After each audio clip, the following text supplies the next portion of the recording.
Yo, this is Teresa Weatherspoon, better known as Teaspoon, and you're watching Real Fans, Real Talk. Live from the can. Vibe the can. This is Real Fans, Real Talk. Real Fans, Real Talk. We as real as you thought. Real fans. What's going on? Welcome to another live edition of Real Fans, Real Talk. We got a lot to get to. Another one bites the dust. Another coach meets the dirt. We're going to get into all of that in just a second. Let me introduce my brother, my co-host, Eric Sanchez, a.k.a. Legend in Two Games. What's going on, man? What's really good, bro? This is it, the Final Four. This time next week, we'll know who'll be playing in the Super Bowl, man, whose legacy will be changing forever, man. But it's an exciting time. We got great NBA action going on tonight, obviously national championship. And the comment section is on fire early, Trip. Yes, I see. It's a lot going on here. Right. So we got to get to all of that. But we might as well start with the divisional round of the playoffs. Did you see Buffalo, Denver going the way it did? So I had Buffalo for the win. Mm-hmm. When we talked about this, I had Buffalo and I said I thought Bo Nix could be the key if Bo Nix doesn't play well. I think what surprised me the most was how sloppy Paul's Buffalo was. The fumbles, the turnovers, 5 total turnovers. But if you had told me before the game that Buffalo would have 30 points and, had a chance to win it in overtime, I would have said, yeah, I could see that happening. Because for as good as Denver's defense was this year, they had moments where they gave up a lot of chunk yards and points. You look at the Colts put up 27 points on them. The Jaguars put up 40-something points on them. So there were multiple teams this year that had some success throwing the ball against the Broncos. So I wasn't surprised that Buffalo was going to be able to move the ball and score. I think I'm just surprised that they turned the ball over 5 times and still had a chance to win that game. That to me is the most surprising part of it. Yeah. I was a bit surprised because I expected a lot more from Buffalo. And we had been speaking this past couple of weeks about these moments that Josh Allen needed to get to build his legacy. So now we got to have a different conversation about Josh Allen, because Josh Allen in this playoff game had 4 turnovers by himself. Yep. So we have to have that discussion, right? Because when we getting at these other quarterbacks, when we building these narratives against these other quarterbacks, we breaking down what's going on, and we say, oh well, this one lost, that one lost, this one lost, and I'm only going to compare this in this situation to Lamar just because he's one of those guys that faces that kind of critique, whether or not he's responsible for a loss or not. But in this situation, we clearly can say that Josh Allen didn't give the MVP performance that we thought he was going to give in this playoff game. And I'm okay with the loss, but you look bad in that loss. You were a big part of that loss. Yeah, I thought, to me, and I 1000% agree with you. He had moments, right? Because obviously he does lead the comeback. But the only reason he leads the comeback is because he put them in the position he put them in. Yeah. He was way too careless with the football in that game. And I'm not mad at the last interception. He gives Brandon Cooks a chance. It's a one-on-one deep shot. McMillan makes a great play there. So I'm not mad at Josh in that moment. And keep in mind too, and I thought this in the moment, but even reflecting on it, I still kind of feel the same way. Nothing's changed. That deep shot to Brandon Cooks was almost like a punt. It's 3rd down. And it was 3rd and long. If they don't get the first, they're going to punt the ball away anyway. So he's giving his receiver a shot down the field. It gets intercepted, right? But the other ones, the 2 fumbles to me are the ones that's like, Josh, you have played in too many big games to make these type of decisions. Yeah. They are down 17-10 with like 12 seconds to go in a half. They have no more timeouts. All right, you scramble around, cool. Just slide. Give up the play. It's done. You're not scoring on that play. You're not doing anything on that play. You fumble. Denver gets 3 points going into half. So now instead of being down 7, you're down 10 going into the second half. 2 plays into the second half, you fumble again, and they score again. So now they've gotten 6 points off those 2 fumbles. And at the end of the day, obviously, you lose by 3. We see how important those 6 points were. But he was too careless with the football. Altogether, they never punted. Either they scored or they turned the ball over in that game. They had moments, I thought, where when they look at the tape trip, not only are they mad because they lost, they're going to feel like, yo, bro, we might have been able to score 40 on Denver, and we let a golden opportunity slip away. When they're up 7-3 and James Cook fumbles, they're at the Denver 30-yard line. They're in position to at the very least get a field goal there. When he throws the interception late in the third quarter, his first interception of the game, they're down 23-17. They're deep in Denver territory there. He throws an interception. So there were times, like I said, where they were actually driving the ball and had an opportunity, I thought, to deliver a major blow to Denver, and they didn't. And so the carelessness to me is the part that, as we talk about legacy, that's the part that we got to look back at, because Josh Allen's played in way too many big games to be that reckless with the football. And he did cost them. As he said himself, he cost them that opportunity to advance. Yeah. I mean, listen, at least he did take the accountability. And it does suck, to see Josh Allen go out like that, which is kind of crazy because we don't got none of the top quarterbacks now left in the playoffs. Either they didn't make the playoffs or they. Well, I don't agree with that, because remember we talked about this early in the season, before the season even started, when the whole Cam Newton quarterback thing. I said then I thought Stafford was a top 10 quarterback. So I do think we still have one of the top quarterbacks. Right? We're talking about a guy who has won an MVP, who, if he does, won a Super Bowl. If he doesn't win the MVP this year, he's going to be runner-up. So I view Stafford as an elite top-level quarterback. I view Stafford as an elite quarterback as well. The reason why I didn't put Stafford in that category, because he's a different generation of quarterback. Okay. I'm the guys that are all around that same age group, with Mahomes, Allen, Burrow, Lamar, Herbert, those guys. Matt Stafford is, I want to say a decade before most of those guys. Yeah, I mean, in terms of, but I get what you're saying. In terms of the young big names that we've talked about the last few years, they're not around.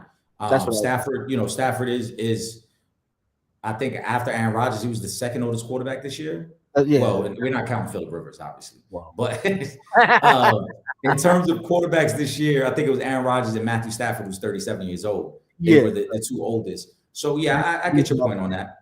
Stafford in that. He is elite, though. I want to be clear. Stafford is elite. All right, let me go to some of these comments over here. Shout out to Kyrie. He says, is Stroud the biggest reason that the Pats won? And Eric, I'm gonna pass this over to you because I want you to tell everybody what you text me in regards to CJ Stroud. Let me go back, because hold on. There's one particular comment that you text me that. That one got a response from a lot of people. Yeah. That what you're talking about. I had text you. This was after the second interception. I said, it looks like this is CJ Stroud's first time playing on All Madden. The game was just moving too fast. A lot of mistakes. It's very unfortunate because I like CJ Stroud, but he really itched the bed yesterday. Trip.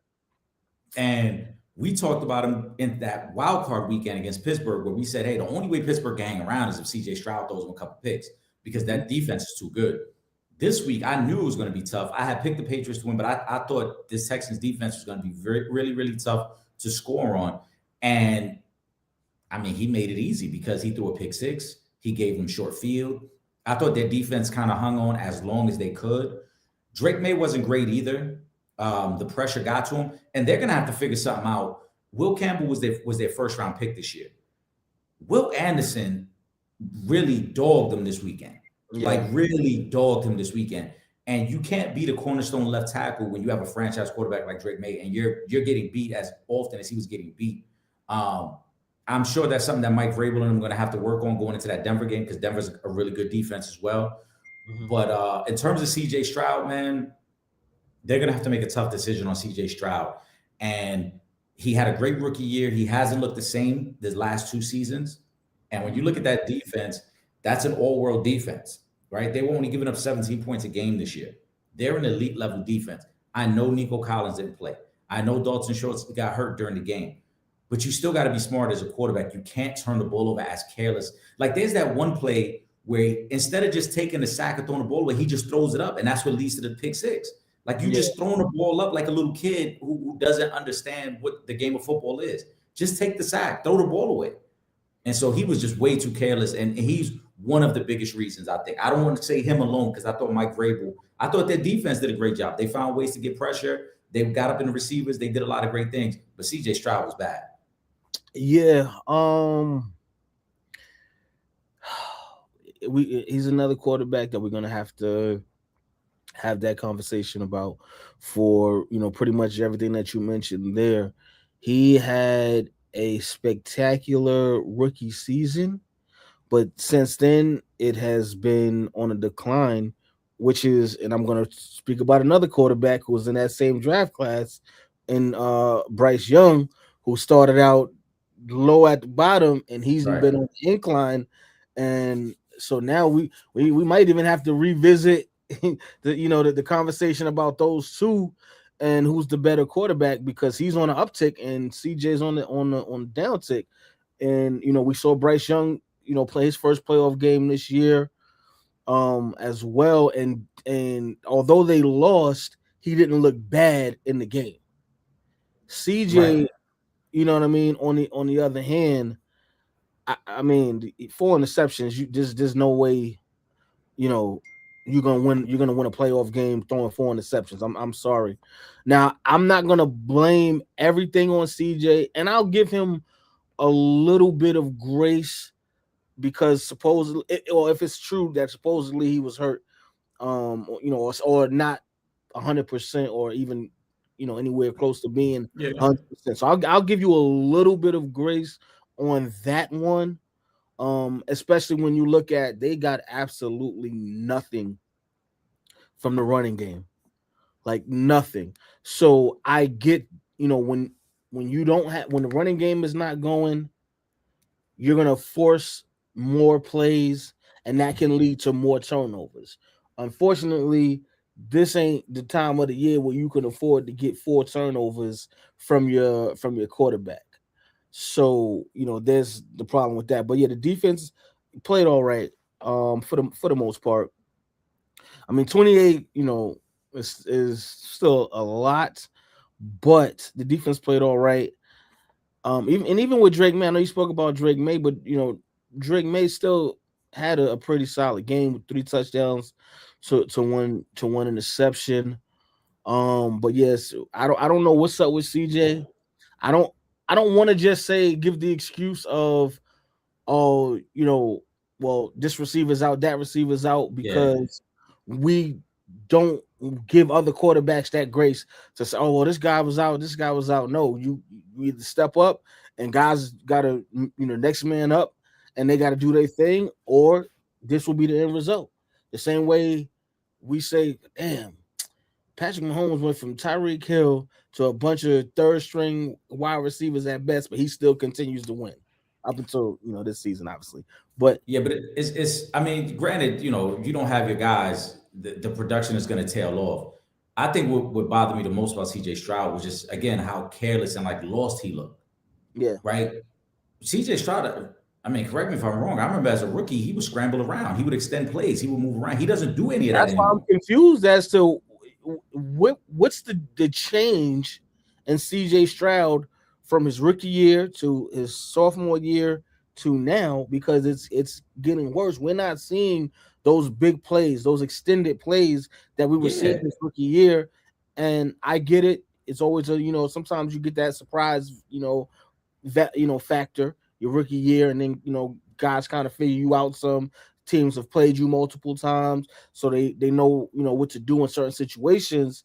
But this is a huge drop off from what he was doing his rookie season to now. Yeah, I don't get it. I don't understand what has changed with him and his approach. Because we saw it again against Pittsburgh. Like he's just so reckless with some of these throws. And in yesterday's game, I thought both teams in the first drive, you could tell the quarterbacks were kind of adjusting to the weather, right? Because a lot of wobbly throws, it's cold, it's windy. This is their first time with snow and weather related stuff. But then the rest of the game, he kept doing it. It was like he never it looked like Drake May kind of was adjusting to the weather and started understanding, all right, I'm just gonna get rid of the ball quick and just let guys run after the catch and I'll do my thing there. CJ kept making the same mistake over and over. CJ Stroud, definitely, they're gonna have a tough decision to make on the future with CJ Stroud because they showed the graphic in his 3 years there, they win that wild card weekend, and then they've gotten blown out in the second round 3 straight years now. So they're gonna have to make a really tough decision on if CJ Stroud is the future. And the part that sucks here is if you're CJ Stroud, and I'm gonna compare him to Bryce Young, because in Bryce Young's situation, now you've put yourself in a position where you kind of earn that next contract that they're going to have to give you no matter what now, because you've steadily improved every season. You've got your team over the hump. You've gotten to a playoff game. Obviously you go home, but you play well in that game. It was a close game. Mm-hmm. So now we got to talk about that next contract.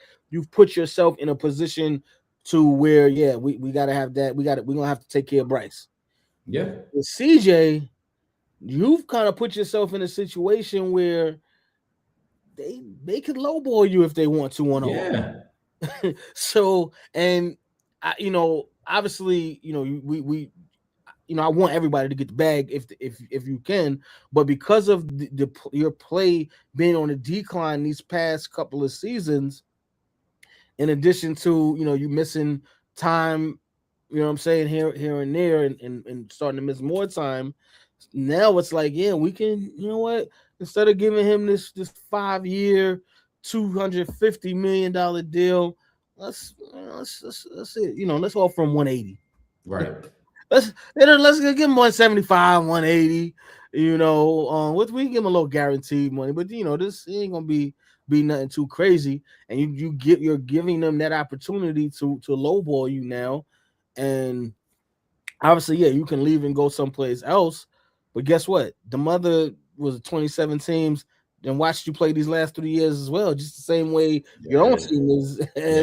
So they ain't not going to be jumping out the window to give you no crazy number either, because they're going to feel like, why would we do that when your stock is down and we could get you for cheaper than what? Because again, you know how this thing goes, Eric.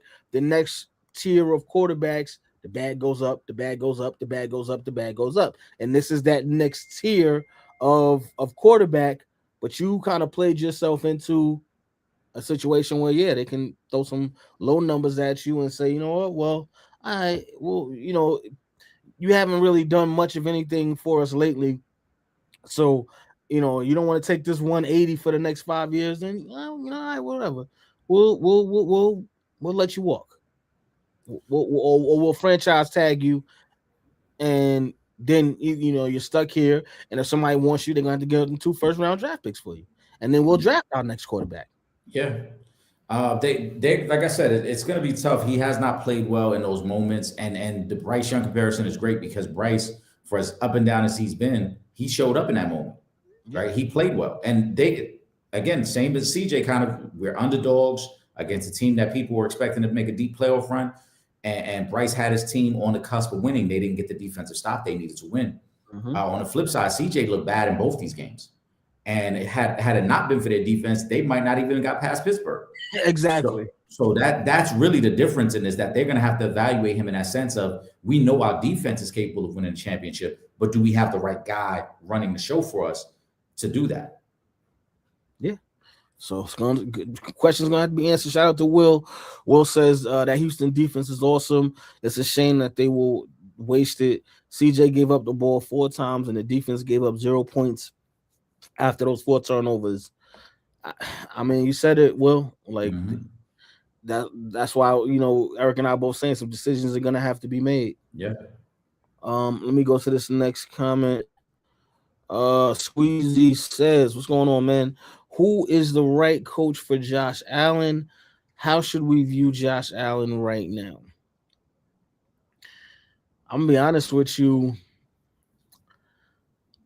If it was McDermott, if McDermott ain't the right coach for him, I don't like.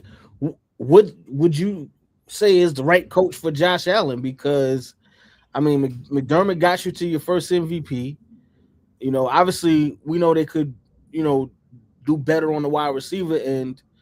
But I mean, that's the contention on guys. We can draft a bunch of guys to play wide receiver. Right. Some of them gonna pan out. Some of them just not gonna pan out. That's the way. Keon Coleman's a prime example of that. Yeah, that's just the way this thing goes.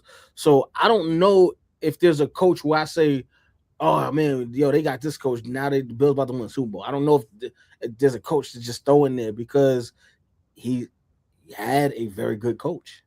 So I don't, you know what I mean? Like I don't know who we gonna just say like, "Yo, we gonna." I mean, Belichick.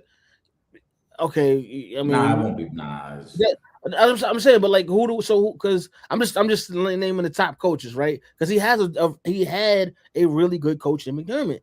So it's like, all right, you know what I'm saying? You can't get the job done in this situation, and it's, you know, I'll say I'll attribute 70% of the loss to Josh Allen, right?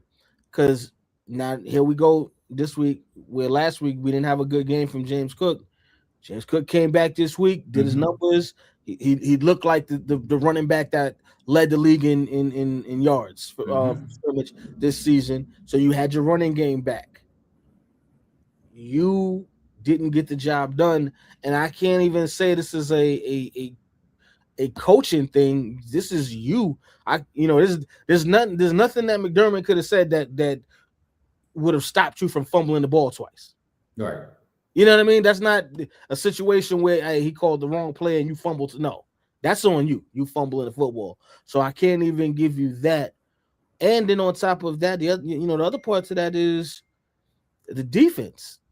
Buffalo need a lot of improvement on the defensive side of the football as well. I'm not going to absolve the defense because, you gave up 33 points. All right, so I can't even absolve them all the way too. So again, I don't know if there's a coach we could just drop in and say, all right, and he's going to be the magical fix, and now the Bills can win a Super Bowl. There's a lot of layers to this conversation with the Buffalo Bills and Sean McDermott. Will had a great comment up there too in regards to like the guys crying in the locker room. I'll say this first and foremost. How should we view Josh Allen right now? We should view him the same way we view John Elway until he won his Super Bowl. Super talented, has had some good teams, maybe not always great teams, but good teams, but just can't get over the hump. And he could never beat Mahomes. He's 0-4 against Mahomes in the playoffs. This was his opportunity. No Mahomes in his way. And then they flashed that stat where he was 0-6. Now he's 0-7 in overtime games. Right? Those are the things to me that's what's stopping Josh Allen from being viewed as a great quarterback. Because I think skill-wise and everything else, he's on that level. He makes all the throws, right? He extends plays with his legs. He's one of the most physical quarterbacks in the game. But he hasn't been able to come up with the big play when he's needed the big play to win a playoff game. And that was evident again. They had the opportunity. They got the ball. Trip. He has his moment. And remember, I text you this. When they're down late in the fourth, he gets them down the field. They get the field goal to tie the game. Yeah. But what gets overlooked, he missed Dalton Kincaid on that deep cross that might have been a touchdown to win the game. Then their defense gets the stop. They get the ball and they get another opportunity and they don't take advantage of it. So right now, Josh Allen to me is the John Elway of this era. He might be the most talented out of all the quarterbacks because he can run in a way that Mahomes can't run, right? Mahomes can move, but Josh Allen runs like a physical running back. Yeah. So he can do certain things that Mahomes can't do, right? He might be more polished as a quarterback than Lamar is, but he ain't winning. And until he does, we're going to view him through that lens. Now, in terms of Sean McDermott, I think Sean McDermott lost his job because of the lack of discipline on his team. If Buffalo had just lost that game, there would have been a lot of pressure on Sean McDermott, but I think cooler heads would have said, hey, you know what?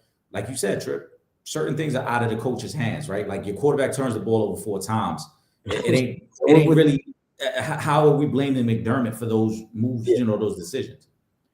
But when Joey Bosa gets that roughing the passer call, when you get back-to-back pass interferences and then Tre'Davious White takes off his helmet on the field, right? You were joking about it, but what you said was true. You might as well go ahead and slap the official at that point, get your money's worth, because you so blatantly disrespected him, right? Yeah, it's over. You like, there's no way your team is winning now because the time that's left, what's going on, is over.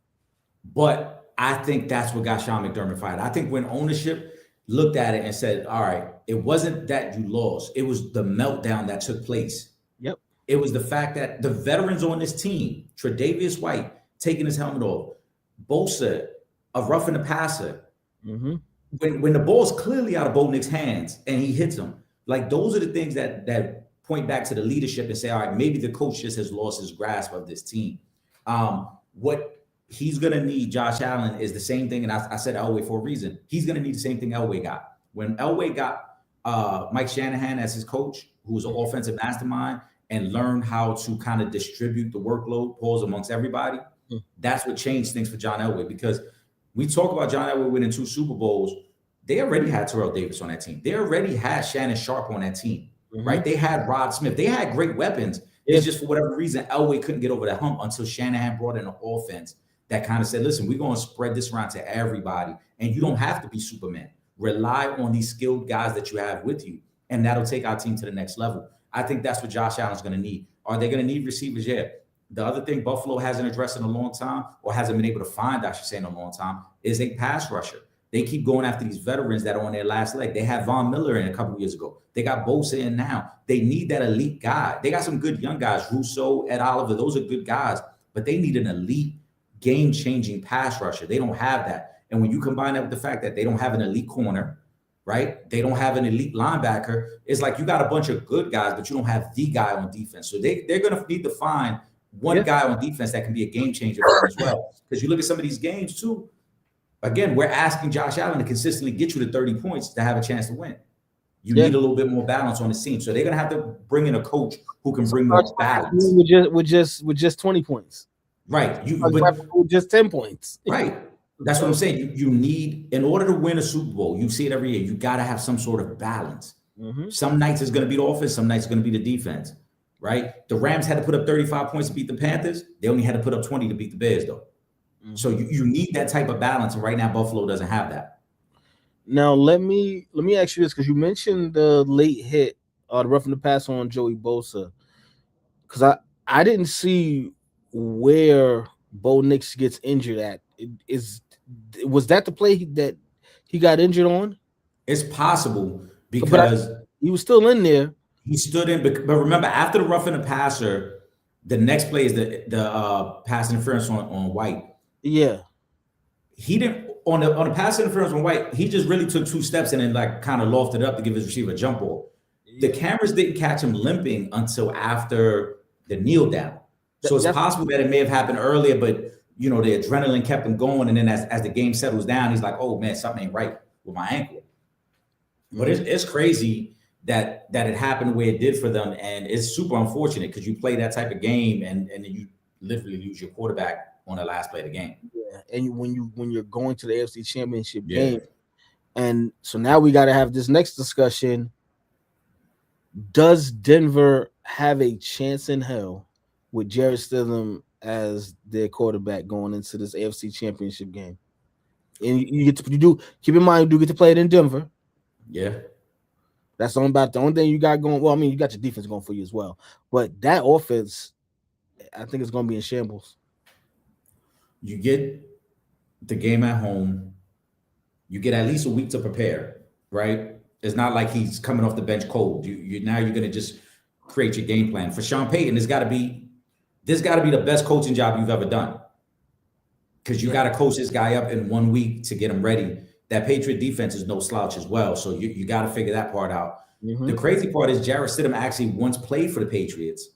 Now he gets to come off the bench with a chance to eliminate them and take his new team to the Super Bowl. They have the slimmest chance because that defense is really, really good. And it's possible maybe that defense can create the turnovers the same way the Texans did against Drake May, create turnovers and give his team a short field. The tricky part in all this, though, is that if the Patriots get any type of lead, there's no way you can feel confident with Jarrett Stidham. Even if you're just down 3 points, you're going to know, like, there's a guy who hasn't really played all year. And now you're coming into the biggest game, and we're expecting you to have a calm and resolve about you. That, again, if you had that naturally, you would be a starting quarterback somewhere else. You wouldn't be the backup to Bo Nix. Yeah. So I think that's the tricky part. They got to get a lead early and then try to keep the lead all game so that he never has to be forced to throw the ball consistently because they're down. Yep. Can't let them get uncomfortable.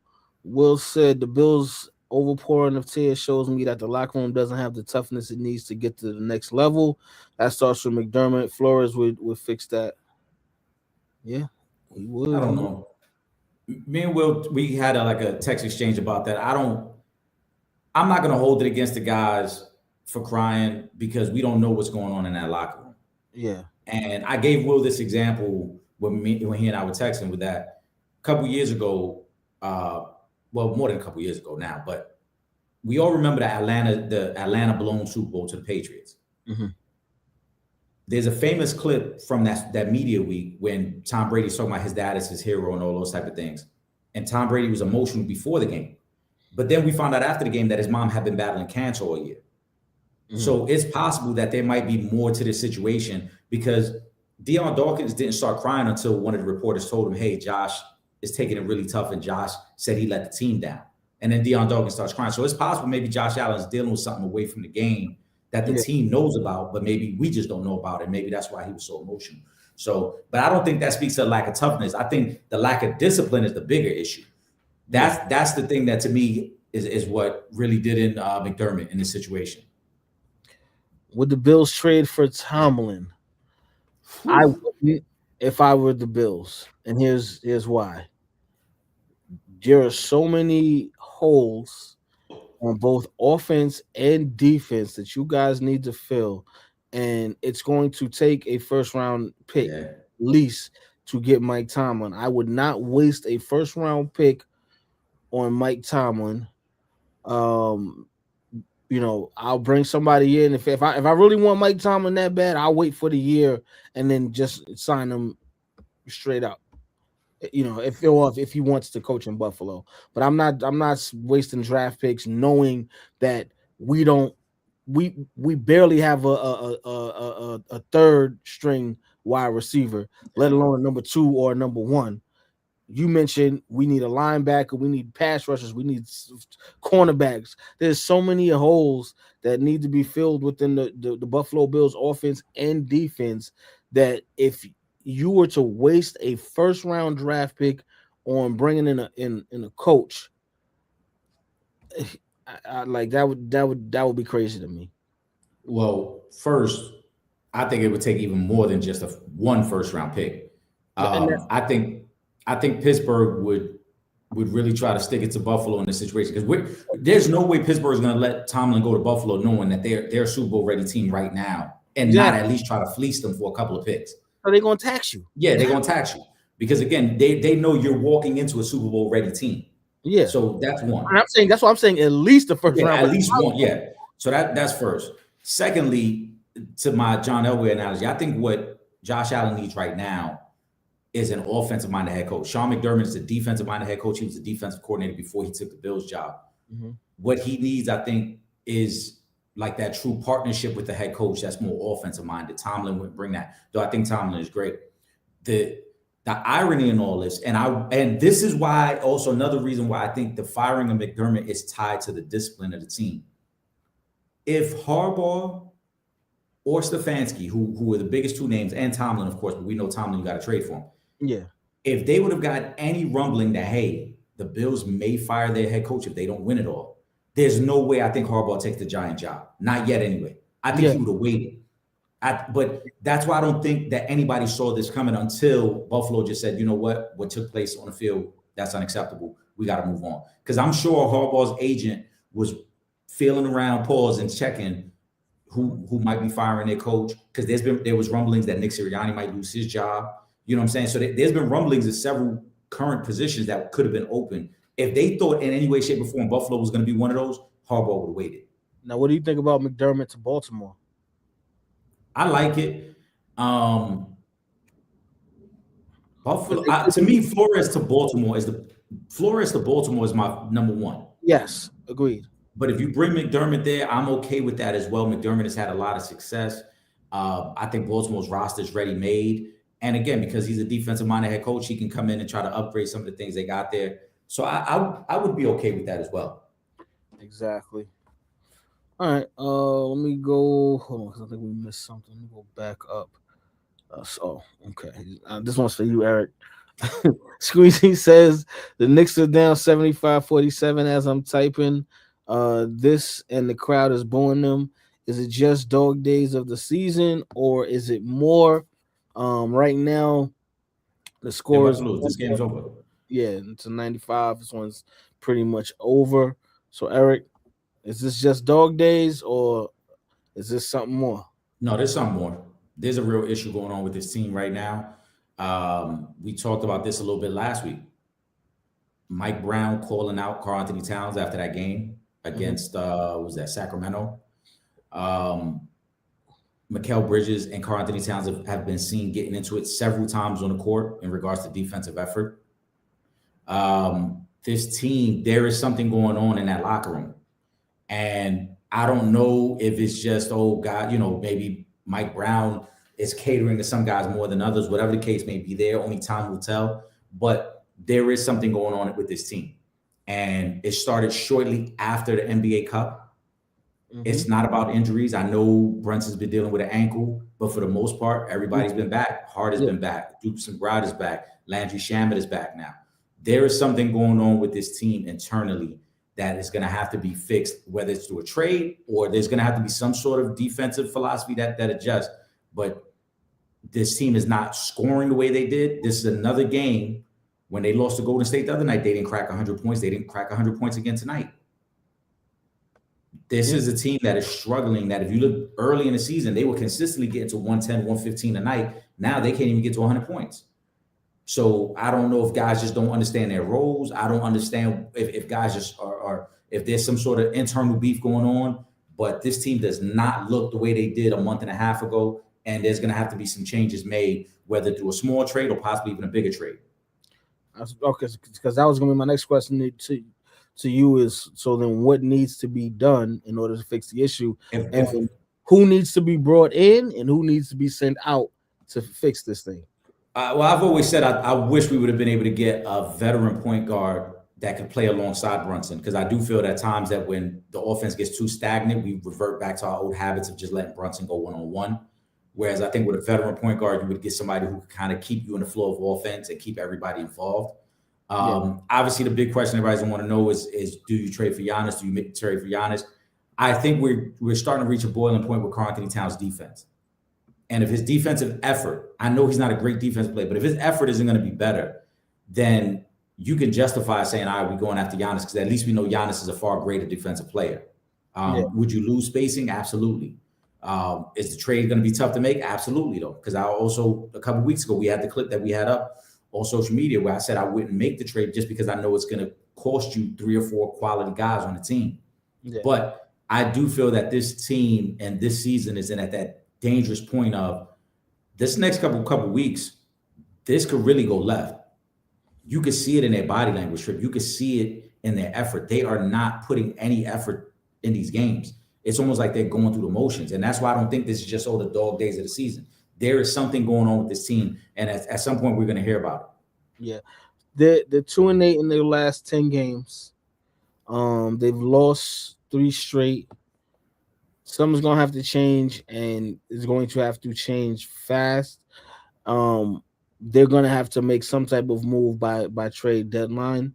And then we kind of reassess this thing from there. But it's going to be a little while. Yeah, like I said, they lost to the Suns. I said Golden State. They lost to Golden State too, but they lost to the Suns the other day. They didn't crack 100 points. Yeah. Shout out to Ron Charles. He says college title game tonight.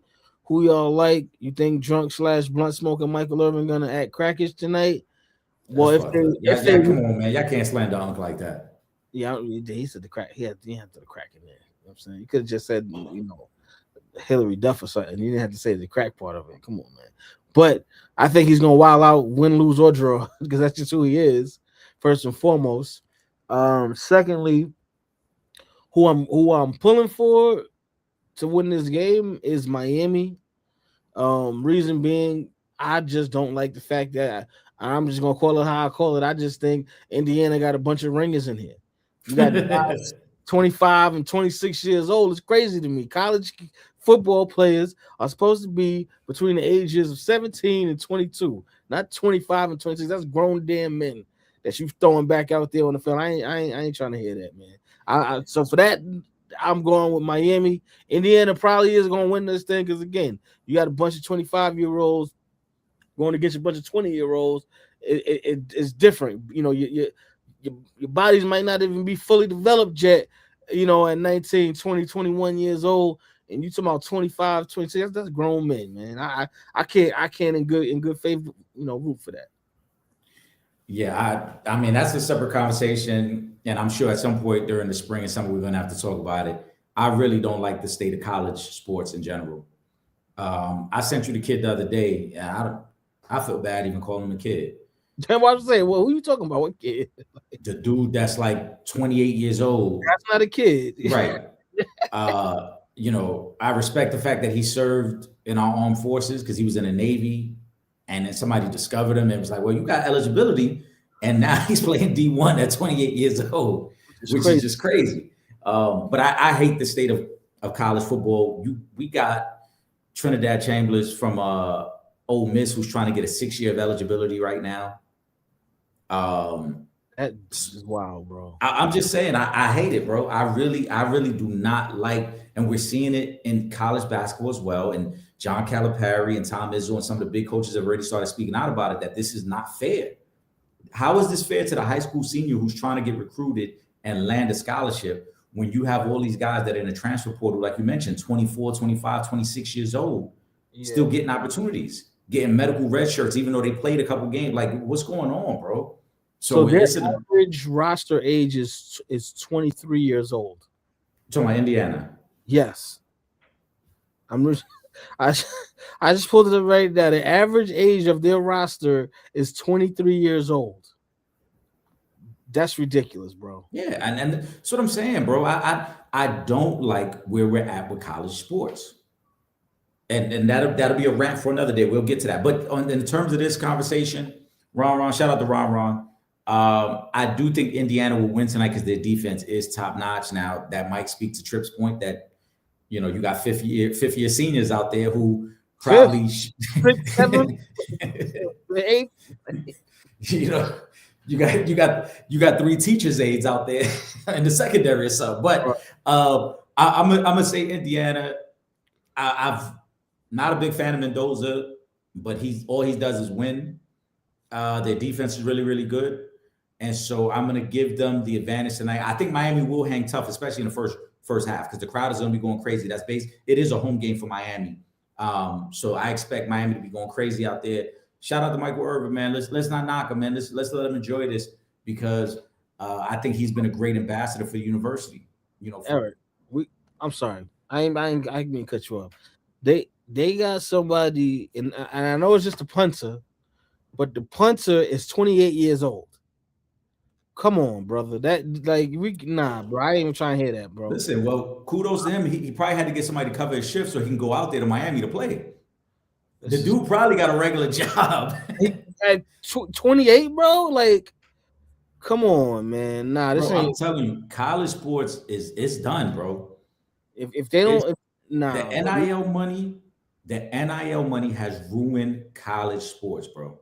It's done. Guys are not. We didn't talk about this last week when Dante Moore said, I'm coming back to school. You know why Dante Moore going back to school? Because he's probably guaranteed anywhere from $5 to $8 million to just go back to Oregon.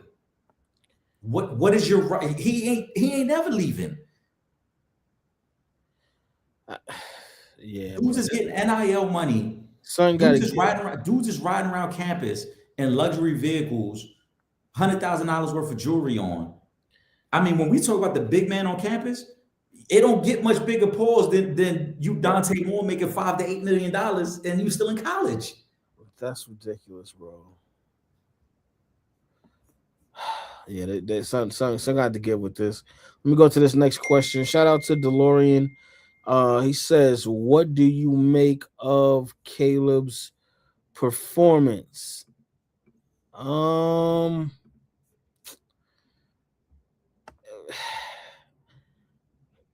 I mean, it wasn't his best game. Obviously, I mean, 3 interceptions is never going to look good on the stat sheet. But I mean, defense played pretty good. They held them. The Rams, who probably have one of the most potent offenses in the NFL, to 20 points, 17 if you count the first 4 quarters, because obviously they won with the field goal in overtime. But I just think the inexperience caught up to him. All right, this was his first run in the playoffs. Had a hell of a comeback victory over a division rival in Green Bay a week ago. But this team, the Rams team, is different. This is a lot of guys that have been here before. You know what I mean? This is a team that's not too far removed from winning the Super Bowl, and you still have your quarterback there that led you to a Super Bowl. So they know what to do in these situations. And I just think things kind of caught up with the Bears and Caleb.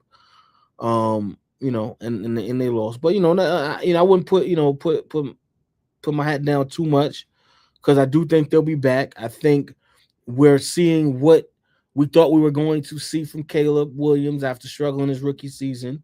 He definitely came into his own this year. Had a great year this season. The Bears had a great year. I would say they far exceeded most people's expectations, unless you're a Bears fan. You might feel like they should go Super Bowl every year. But yeah.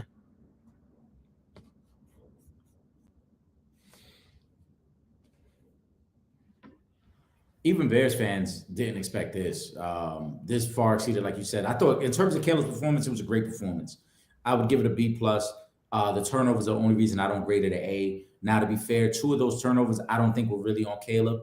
The first interception seemed like a little bit of a miscommunication with him and the receiver on that 4th down. And then obviously they got Michael Irvin going out there for the coin toss. I'm sorry, I got distracted. Mike already with the antics. He already with the antics, like he about to play. But the last interception, I should say, everybody is killing DJ Moore for giving up on the route. So those 2 weren't great. But overall, I thought Caleb did what he was supposed to do, distributed the ball to everybody, got all the guys involved, used his legs. Obviously, he has, I don't know how he could get a better throw than he had against Green Bay until we saw the touchdown throw at the end of the game yesterday. But Caleb was phenomenal in that game. And I think the Bears fans, for the first time, they have real hope because they have a real quarterback. They got a real head coach, and they have some real talent on this team that's probably going to be around in the NFC for the next few years. Yeah. Let me see.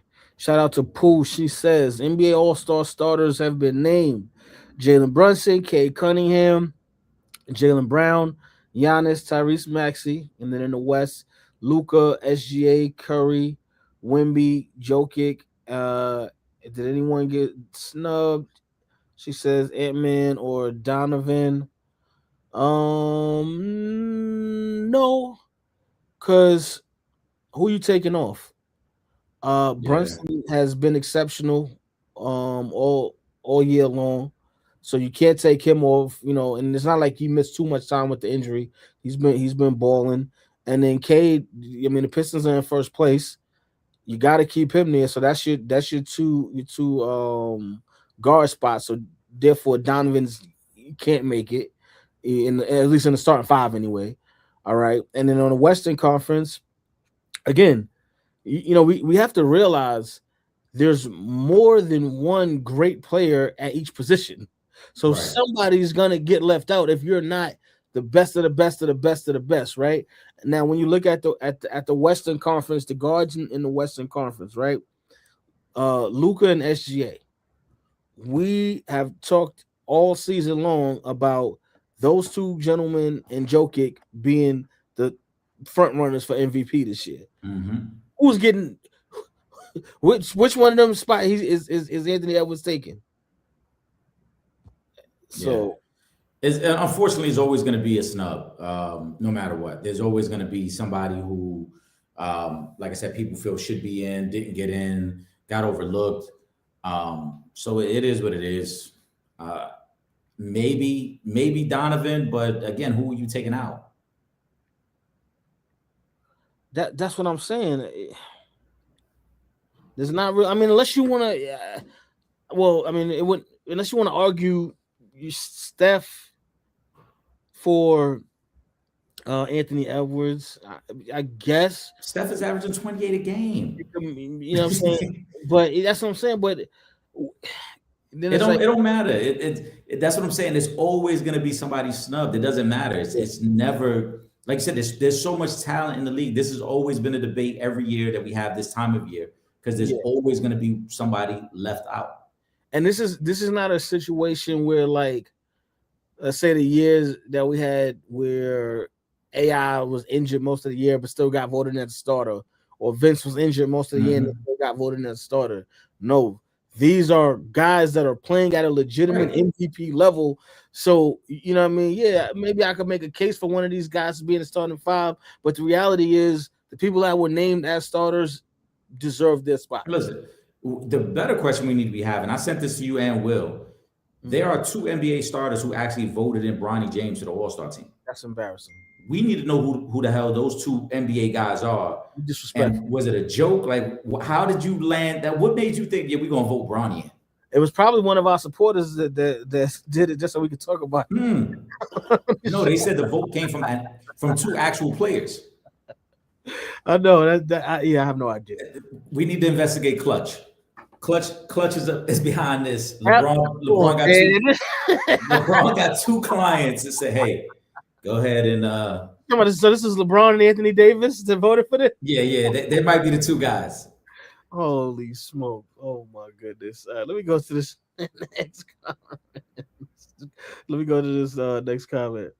Squeezy says grading Matt Stafford versus the Bears. I'm gonna give him a B plus. All right. The reason why I'm gonna give him a B plus is because I kind of feel like this season our benchmark on passing yards has been 250 yards. Check. Didn't get any touchdowns passing the football or rushing the football, but he did not turn over the football. And that's going to get you a lot of W's when you do not turn over the football. So I'm going to say a B plus. Obviously, you want to see, the football get into the end zone, especially when you got Puka on one side and you got Devontae Adams on the other side. You got a hell of a running game. Shout out to Kyron Williams, who was a guy that was putting the ball in the end zone, scoring the touchdowns for them. But yeah, I'll say a B plus. I agree with that. I thought it was a really good performance by Matthew Stafford. When you consider the conditions, obviously it was freezing cold weather out there. The O-line had a little trouble with the Bears pass rush because the Bears got 4 sacks along with some other pressures throughout that game. And Stafford was playing, I believe, with the sprained wrist, right, or finger. Yeah, right here. I hurt his hand. But like you said, not turning the ball over. I thought he did a great job of taking what the defense gave him. If you look at the numbers, Puka and Devontae Adams didn't have great games. He hit 8 different receivers. So he wasn't forcing passes to his primary guys. He was pretty much taking whatever the defense gave him. And I think the score was also indicative of that, right? When you're talking about a game that's 20-17, there's not a lot of big explosive offensive plays. You got to be patient. You can't turn the ball over. You got to give yourself a shot. So B plus, I think, is very fair. He played a good game. Yep. Let me go to Will's comment. Curious to see what the Bills' plan is with Harbaugh and Stefanski off the table. I bet both said coaches would have liked to coach Allen over Penix and Kirk and Dart. Only scraps left unless Belichick. We ain't gonna do that now. Yeah, I'm not gonna say scraps. Coaches available now. That's really good coaches available, and I mean, but yeah, I mean, obviously, what coach is not gonna say, let me get a damn near ready-made Super Bowl team. Yeah. Of course, you know what I mean. So yeah, of course they think about it, but and that's the way it goes. You know, we didn't know Buffalo was going to need a head coach 24 hours ago. So Don't be surprised if their offensive coordinator doesn't just get upgraded. Because since he's taken over as the OC there, he's really unlocked James Cook the last couple seasons. yeah, Obviously, they had the #1 rushing offense this year, and he already has that relationship with Josh. So it would be tricky to bring in a new head coach if that new head coach doesn't want to keep the offensive coordinator. Buffalo may say, look, I'll upgrade the guy that already has a relationship with our 2-star players. yep. We'll I'm sure we'll know soon enough. I don't think Buffalo's going to take too long to select a new coach. I don't either. I agree. Let me see. Let me go to okay. Looks like Steph Curry repping for the old heads being all-star starter, and the Warriors have been balling of late. I think 17-4. Yeah, I mean, listen, it's Steph Curry, man, and the best part about his game is his biggest strength is the thing that goes last in the sport of basketball. So he gonna keep doing his numbers the way he been doing it as long as he want to do it. Yeah. Steph has been balling. Steph is obviously amazing. Like I said, you can't take Steph out of the starter. Heat is well deserved. The crazy part is, like Ron said, they 17-4, and the comment section's favorite player hasn't been playing. So maybe Steve Kerr knew what he was talking about when he said, "Hey, we're not gonna play Kuminga right now." I know some of y'all don't like to hear it, but not playing Kuminga has actually been a good thing for them, Trip. Yeah. Shout out to my guy Hoop Central. He says, "Congrats to Kevin Durant for passing Dirk to move into 6th all-time in total points. Michael Jordan is next on the list, about 731 points behind. I always felt KD should have been higher, but he has missed a lot of games, and playing with Curry may have hurt his average because KD only has 4 scoring titles and hasn't had a scoring title since maybe his MVP year. I mean, I don't even think him playing with Steph stopped him from doing anything he was going to do, because remember, Kevin Durant his numbers didn't really take a hit during the Golden State years. They were pretty much on par for what he was already doing, because they pretty much let him come in and gave him the green light, and he automatically became the #1 guy on the team. So that didn't affect his scoring. What affected Kevin Durant, like right now, Kevin Durant would be past more guys. Like Kevin Durant would have already been past MJ if it wasn't for all of the the injuries and him missing huge chunks of seasons. Yeah, the injuries I think hurt more than anything. I don't think playing with Steph affected it too much. Granted, you defer at times and different things take place, but the injuries really is what robbed him. He would have been higher. Remember, he had to sit out. He's missed. I mean, in terms of injuries, it's probably almost collectively or a total of maybe almost 3 seasons in terms of games missed just due to injury. So he definitely would have passed Mike already. So he would have been past Mike already, and you know what I'm saying. So it's basically just the injuries. Yeah, because he's averaging, like I said, he's averaging what he would have averaged pretty much. So I think he went from averaging, you know what I'm saying. Well, I mean, his last year in OKC, he was averaging 28. His first year in Golden State, he was averaging 25. So it's not enough of a drop off to where I could say significantly the Golden State years cause it. No, it's you missing 30, 40, 50 games in a season is what's going to stop you from climbing the ladder. I think maybe Hoops is saying, those could have possibly been scoring title years, because obviously, but that's also a choice that Durant made. I mean, he chose to go there. As he's always said, he loved the brand of basketball they played, and he wanted the opportunity to play in that style. So that was a choice he made. He knew he would be sacrificing shots. That was still prime Curry, prime Klay Thompson. So you're giving up shots to be there. And at the end of the day, he only really played 3 seasons in Golden State because the last year he was injured the whole year and didn't even play. Well, he got injured that third year. So That's you what I'm want saying. He got injured in the finals and then he was gone. for the whole year. Yeah, that's really the injuries to me is what hurt him more in terms of where he's at and possible scoring titles. Yeah. So that's that's all that is. Let me go to Dion Hoop's page. He says, I want to hear both of your thoughts on this. Vince Carter, why didn't he get into being a top 10 or a top 15 player ever? I asked it because he had the athletic ability. He should shoot it. Was a solid ball handler. Vince didn't even make top 75. What did he lack? Resume. That's I think that's it because Vince is a player that could score on every level.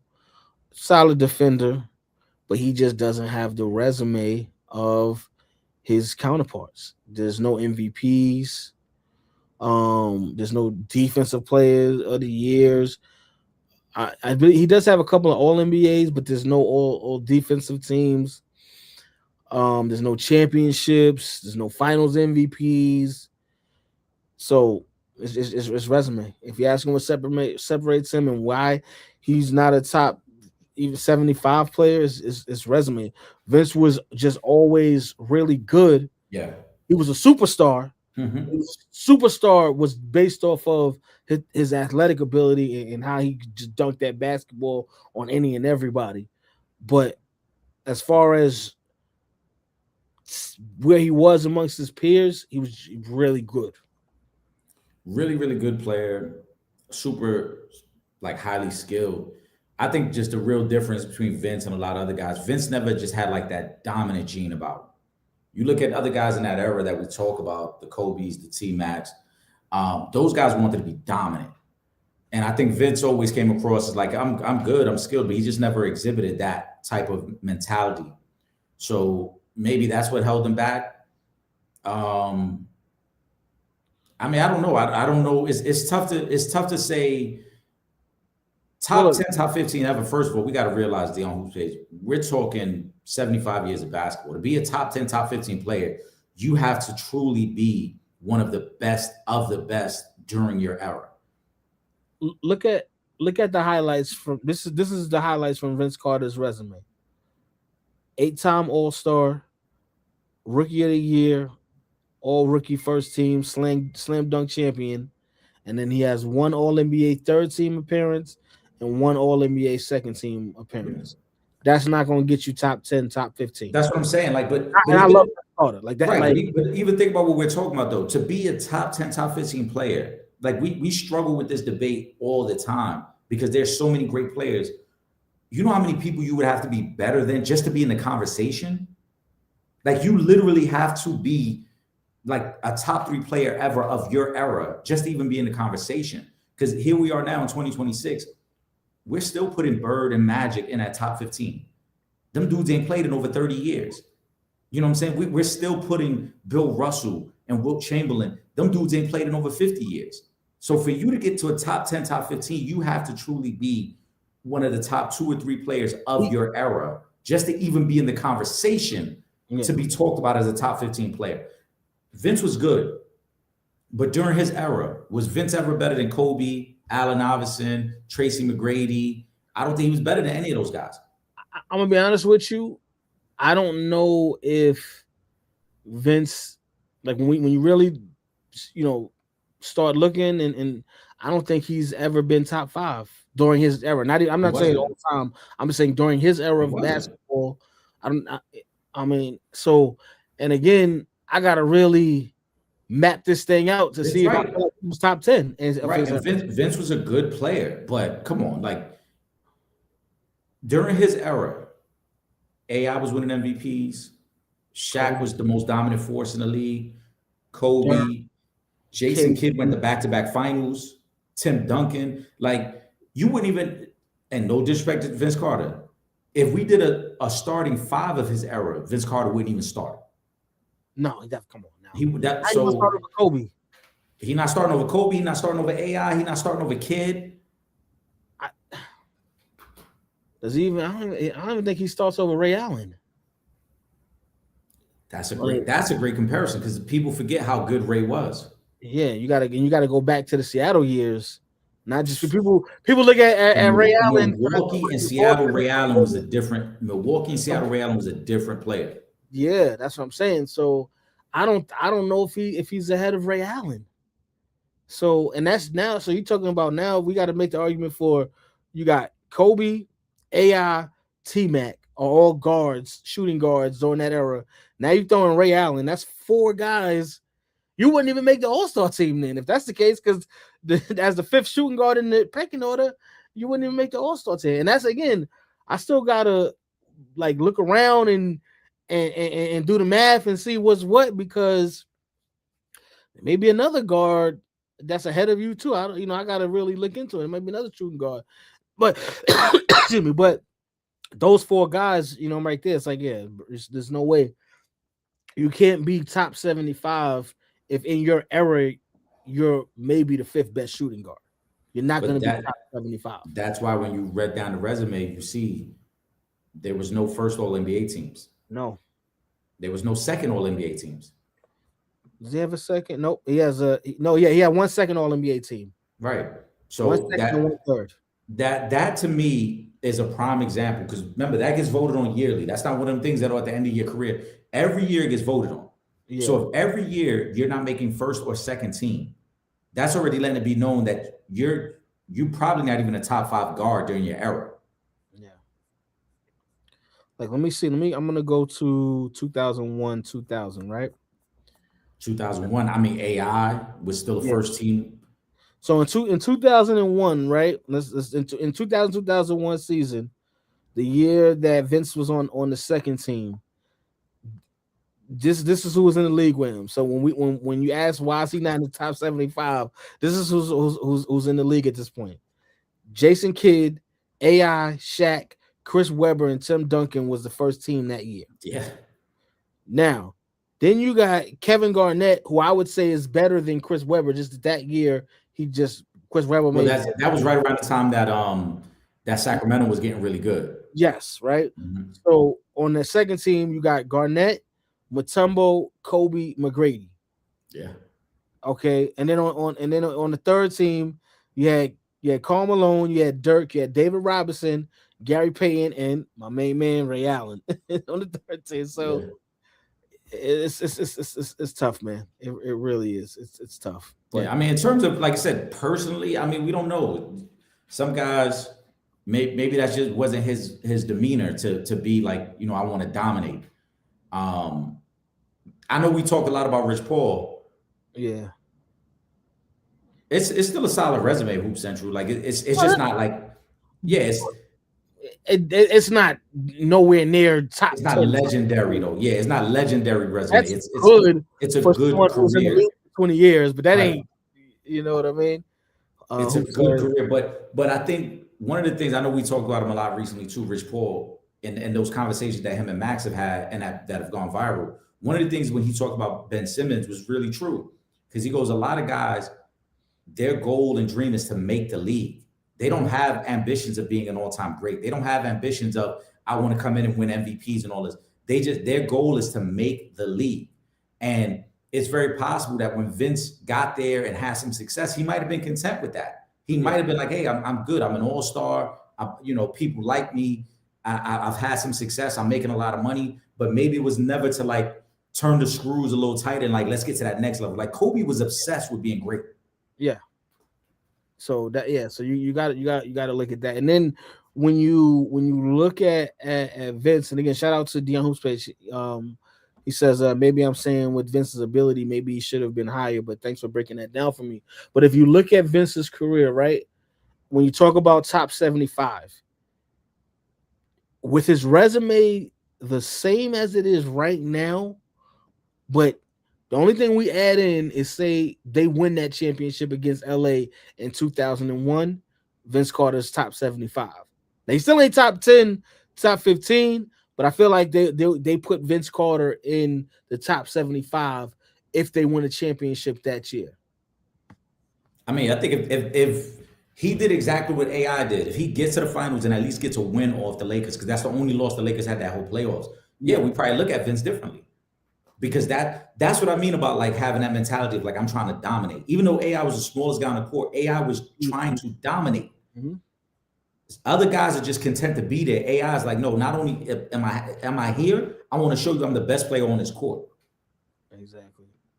Shout out to Imani, but she out here wild in the comments again.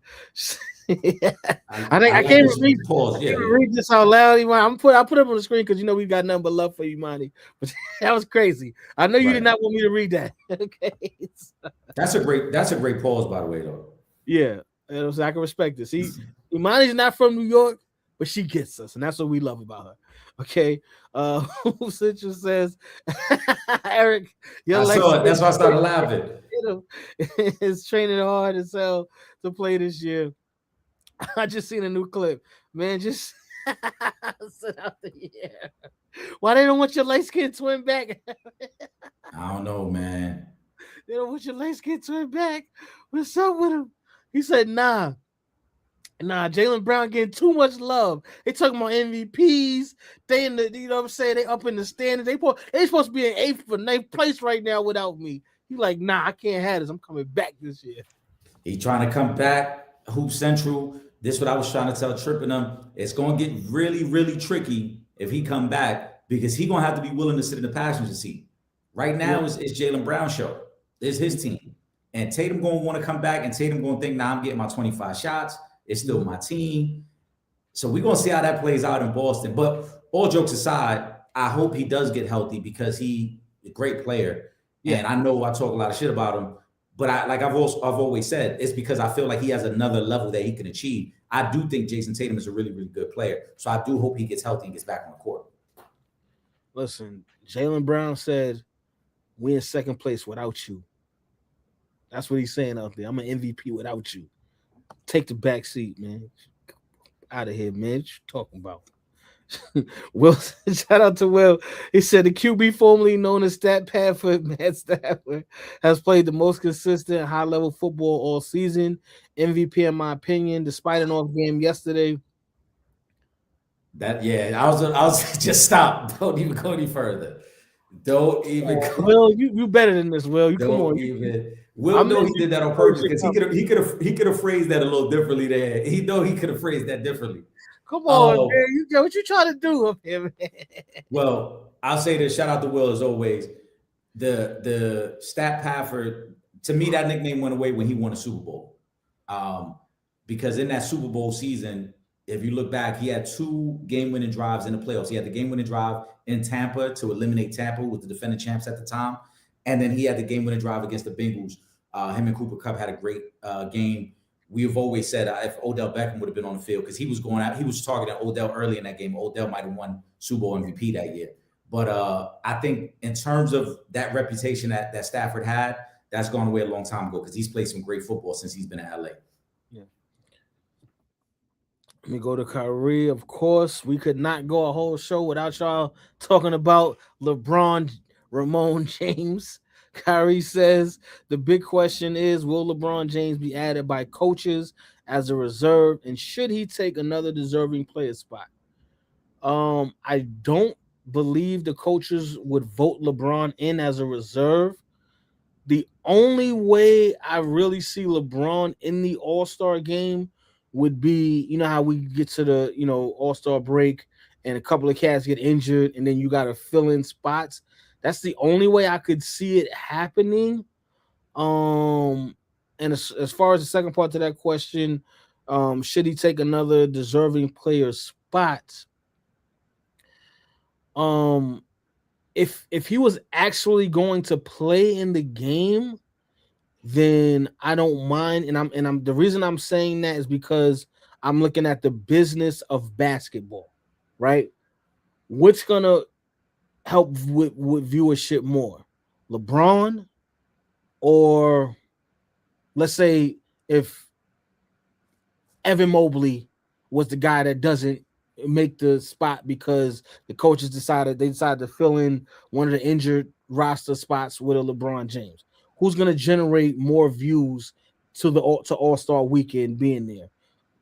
Some LeBron or a guy like Evan Mobley, or let's say a Jared Allen who's a one-time All-Star, or you know what I mean, or somebody who just doesn't have the level of fame who is that LeBron James has.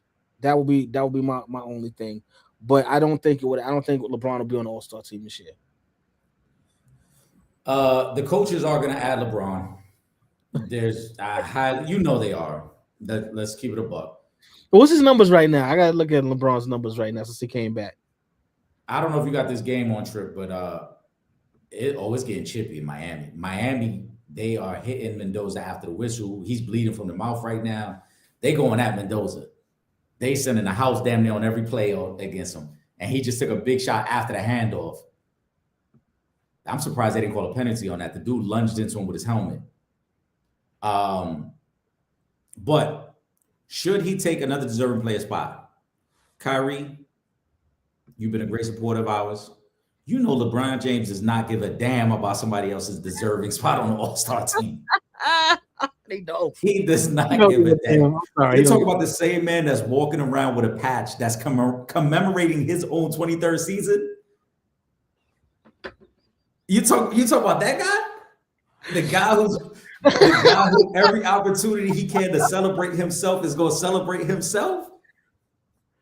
Not only is he going to take the spot after the coaches bring him on, he's going to ask to be introduced last at the All-Star game, just so everybody knows, hey, this could be my last time here, guys. It ain't going to be my last time because I'm going to come back. I still got to give y'all the farewell tour when I'm ready. But I want you guys to cheer for me now so that we could commemorate another great LeBron James moment.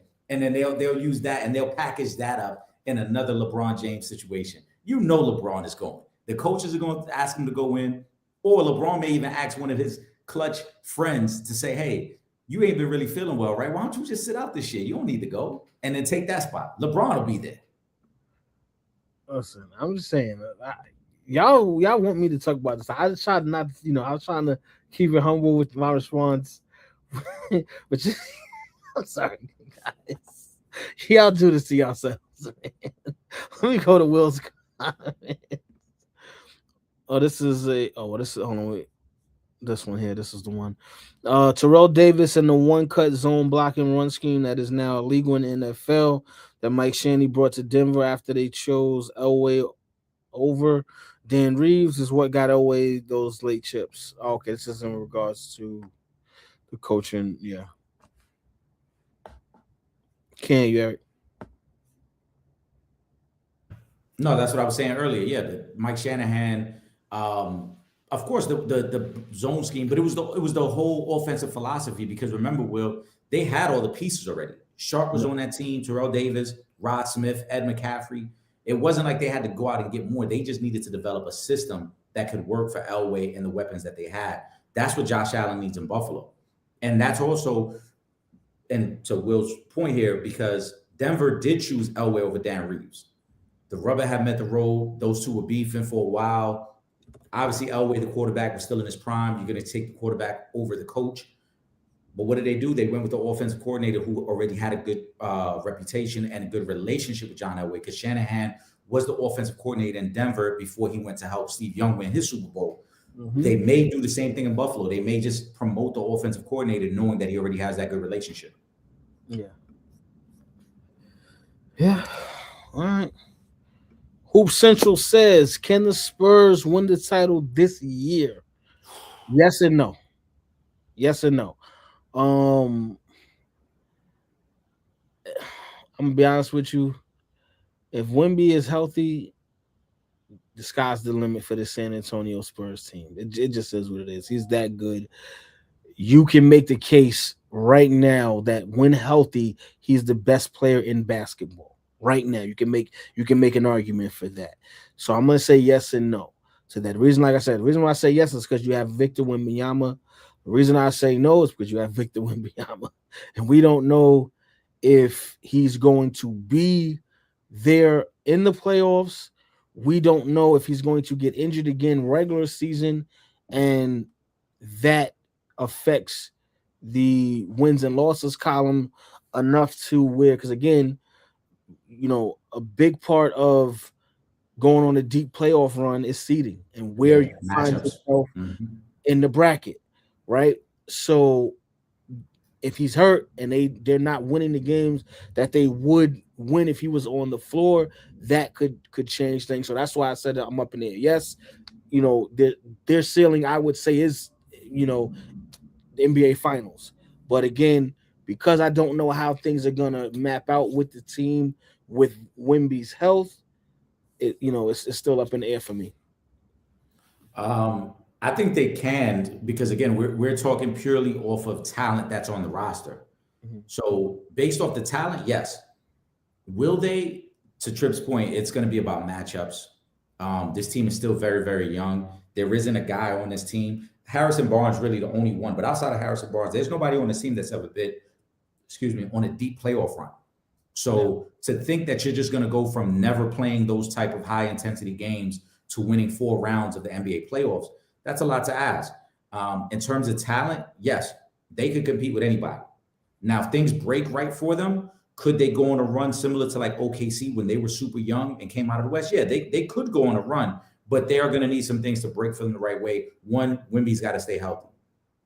That's the most important thing. So I think there's a conversation Hoop Central that we probably got to have once we get closer to April and we see what the seedings are starting to look like, because then we'll have a better idea of how they match up round by round. Yeah, that's basically how it's gonna go down. Let me see what we got there. Okay, Imani says, "What was the last year KD won a scoring title?" I'll tell you in a second, Imani. Was it in Brooklyn? I think. No, I don't think he got it in Brooklyn. So then it was OKC was his last one. Yeah. Let me see. Scoring champion 2014 was his last one. That was what his second to last season in OKC. OKC, okay, yeah. So then there you go. He hasn't won since he left OKC. Let me see. All right. I thought I missed a comment somewhere up here that we didn't get to. Let me go back because I don't want to miss nobody's comment here. Hold on, those on. Congrats. No, I got everything. All right, listen, Eric. Let's get into the final thoughts segment then, because I want to lock in on this game. All right, final thoughts. Shout out to all of the supporters. We greatly appreciate you guys. We're going to be back Wednesday. Obviously, conference championship breakdown, along with anything else that breaks over the next 2 days. Let's see what happens tonight in this national championship game. And what else we got? I'm trying to think. What else? Are we missing anything? Shout out to my nephew. Shout out to my nephew, Dougie. It was his birthday yesterday. Happy birthday. Yeah, my little man. He growing up fast, man. Shout out to him, man. But other than that, yeah, man. Lock in with us Wednesday, 7:30 p.m. Yes, sir. And for my final thoughts, oh man, you know what? We ain't even shout out to the legend Dr. Martin Luther King Jr. This is MLK weekend. So, I'm just gonna say that we're gonna end it with that one. Oh yeah. I was out today.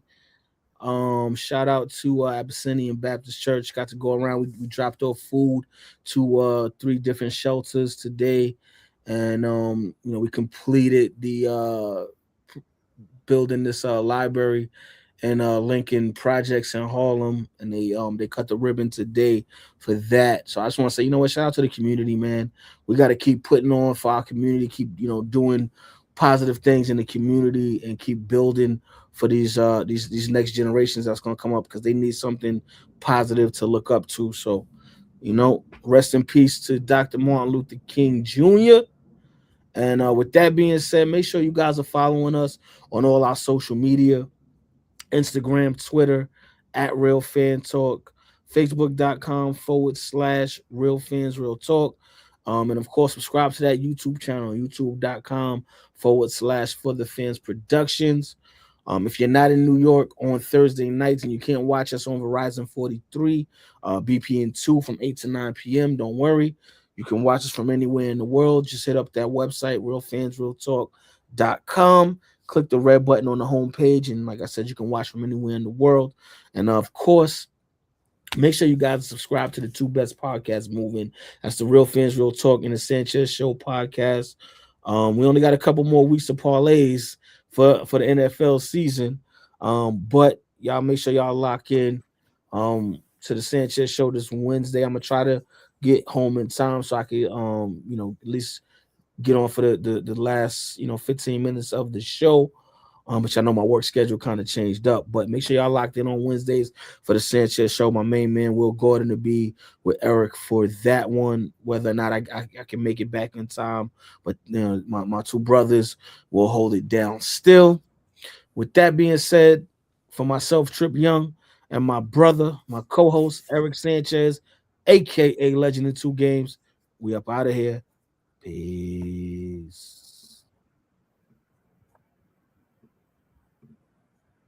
This is Deion Grant from the New York Giants, Super Bowl champ, and you're watching Real Fans, Real Talk. Live from the can.